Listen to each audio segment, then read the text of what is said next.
celebrating the impossible, the realization of an impossible dream that we could really impact this huge billion-dollar line that was planned to hopscotch our neighborhood. This is not a case where the federal government moved a local community to do the right thing.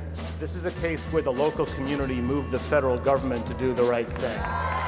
It came to most of us at a level where the decision of having a light rail running down University Avenue had already been decided. The first time I heard about the Central Corridor, I didn't know what it was. What's a Central Corridor, right? Central Corridor is the name that they kind of gave for this light rail project, which went over the heads of most of us who lived on University Avenue. As I became more involved with the planning process, there were a number of issues that I was really concerned about. We saw the inequity of how the stations were parceled out along the alignment, and there being mile-long gaps in our community, whereas in other communities, they were about a half a mile. You know, folks were like, well, is this something that's just gonna fly through our community and we won't even be able to use it? 3 stations were missing. That's Western, Victoria, and Hamlin. When you do the mapping, you can see that these were some of the most racially diverse and transit-dependent communities in the region, and they were being left behind. Our organization was acutely aware of what the current transportation project could mean to people that had to live through I-94. Well, actually, 94 really devastated a predominantly economically viable, predominantly African-American community along Rondo. And our politicians and our officials didn't want to repeat a Rondo. I mean, I believe in my heart of hearts they did not want to do that, but they also weren't willing to push that envelope. The motivation behind the Stops For Us campaign were basically 2 priorities. One was about greater access to transit for people who depend on transit. And then 2 was the fact that if you don't have these stations at Western, Victoria, and Hamlin, economic development was not going to happen at those areas. The Stops For Us coalition was all about making that voice loud and clear to local elected officials, state elected officials, and federal elected officials, as well as the Met Council. We worked various strategies. It really wasn't one silver bullet.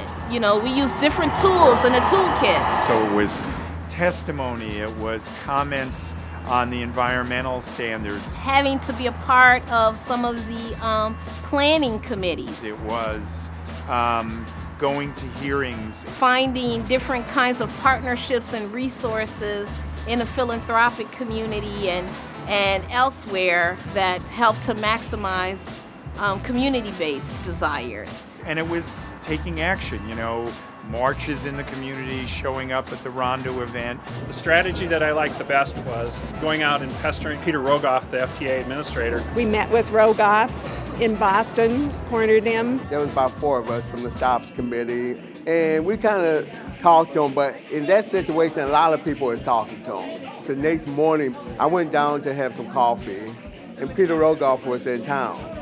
And we just kind of like had this friendly conversation, which in this process, I said, well, Peter, it'd really be good for you to come and see for yourself what is really going on here. It started what became many, many conversations and many, many discussions, not just with them, but also the leaders here in the Twin Cities, and importantly, leaders in Washington that enabled us to change our policies to get the stations added back to the project.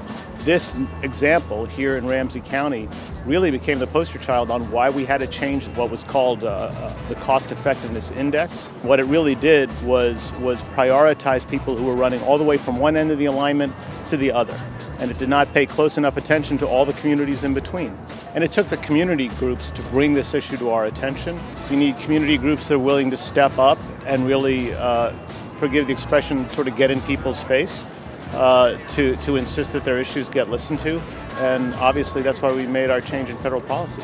That was something that was going to impact all of the United States forever for all the other transportations.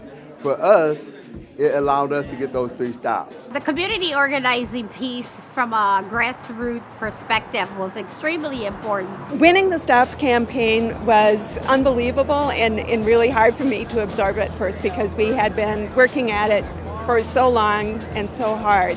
And it was really a moment where I felt that when the community comes together and works together, we can make things happen. If they hadn't done all that work for years, we would have just went on and built the line as planned without incorporating those stations. It was the community group that kept that forefront, the organization, the passion, the arguments that they brought to the table about missing out on economic growth. Now that the stops are here, we continually got to work on keeping folk in the neighborhood who want to be here. We have to balance those sort of contradictory opportunities and challenges that the train is bringing. The first battle was to get the station, right? And then the next battle is really to ensure that the station will have a positive benefit for businesses and residents. The biggest lesson that we've learned along the Central Corridor in this process of planning and developing and implementing the new Green Line is that the time for the discussions that we need to have is now. We need to be sitting at the table today, all of us, from whatever sectors of the community we come from. The time for community engagement is today.